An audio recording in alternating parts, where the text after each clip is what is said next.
A'udzubillahi minasyaitonirrajim. Bismillahirrahmanirrahim. Assalamualaikum warahmatullahi wabarakatuh. Okay. Siya tanumanan sa kanu subject kanu pamun a mulakhas ilmu sarf. Ta'rif al-fi'l al-madi. Dito pa rin tayo sa ating subject o pinag-aaralan na mulakhas ilmu sarf sa ta'rif al-fi'l al-madi. Okay. Siya tanumanan sa kanu damir al-mutakallim. Niya manamba ipambitiran tanu damir al-mutakallim. Ya bitaw damir al-mutakallim na mga tanda sa kanu taw apadaw atau ka ipapagkilani ni ginawan. Okay. Dito naman tayo sa damir al-mutakallim. Okay. Ito ay tatalakayin natin ngayon. Ano ba ang damir al-mutakallim? Ang ibig sabihin ng damir al-mutakallim ay yung mga palatandaan sa taong nagsasalita. Pwede naman yung taong ipinakilala niya ang kanyang sarili o nagpapaliwanag. Okay. Ano ba ang damir al-mutakallim? Ito ang damir al-mutakallim. Ana. Ana. Nayama na ana sa Maguindanao na may saki. Sa Tagalog, ako. Okay. Pangalawang damir al-mutakallim, nahnu. Sa Maguindanao, namaya sa kami. Sa Tagalog, kami, tayo. Okay, al-mutakallim.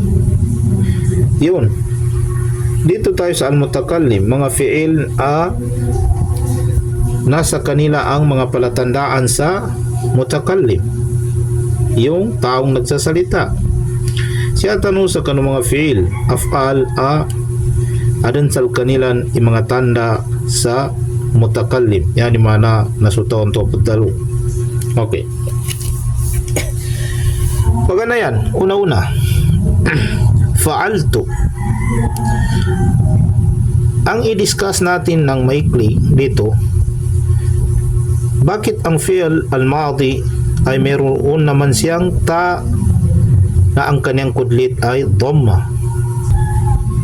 Ang ta na ang kanyang kudlit ay dhamma at ta na ang kanyang kudlit ay fatha, fa'alta, at ang ta na ang kanyang kudlit ay kasra, fa'alti. La farq fil i'rab. Wala naman silang pinagkakaibahan sa pag-iarab sa kanila. Dabong bibidayan yan ikapag-iarabon. Fa'altu amin kay arabon ng ka na fi'lun wa fa'il po. Ang fa'altu kapag iniarab mo siya ay ang i'rab niya ay fi'lun wa fa'il pa rin. Okay. Ang ibig sabihin ng fa'altu sa Maguindanao, na maya minggalbag ako atau kasaki na minggalbag ako para kakwatan uso ana. Sa Tagalog, gumawa ako, pwede naman na ako ay gumawa, ako ay nagtrabaho para may paliwanag natin ang ana ay nandoon sa fi'il na yan, o siya yung damir dito sa fi'il na ito, fa'altu. Ako ay gumawa, ako ay nagtrabaho, saki na minggalbag ka atau ka minggalbag ako, gumawa ako. Okay. Fa'alna. Ya makna na fa'alna sa bahasa Maguindanao, namaya minggalbag kami. Sa Tagalog, gumawa kami o nagtrabaho kami. Pwede mo namang sabihin o ibigay sa kanyang ibig sabihin, ang fa'alna ay kami ay nagtrabaho, kami ay gumawa. Okay. Dito naman tayo sa katabato. Ang ibig sabihin ng katabato sa Maguindanao, simulat ako. Gapake po na may saki na sinmulat. Saki na sinmulat. Sinmulat ako. Sa Tagalog, ang ibig sabihin ng katabato, sumulat ako. Pwede mo namang sabihin, katabato, ako ay sumulat. Ako ay sumulat. Dahil ang damir na lumalabas dito ay ana. Yun ang takdiran dito. O damirun mustatir takdiruhu ana. Takdiruhu ana. Okay.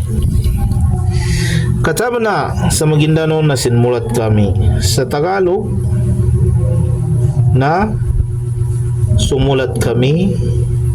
Gapakibon sa Maguindanao na may kataba na sa kami na sinmulat.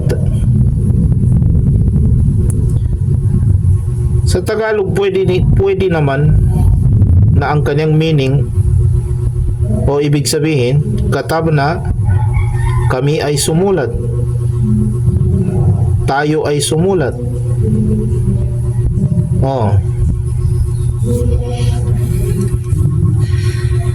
Dito naman tayo sa Nasarto.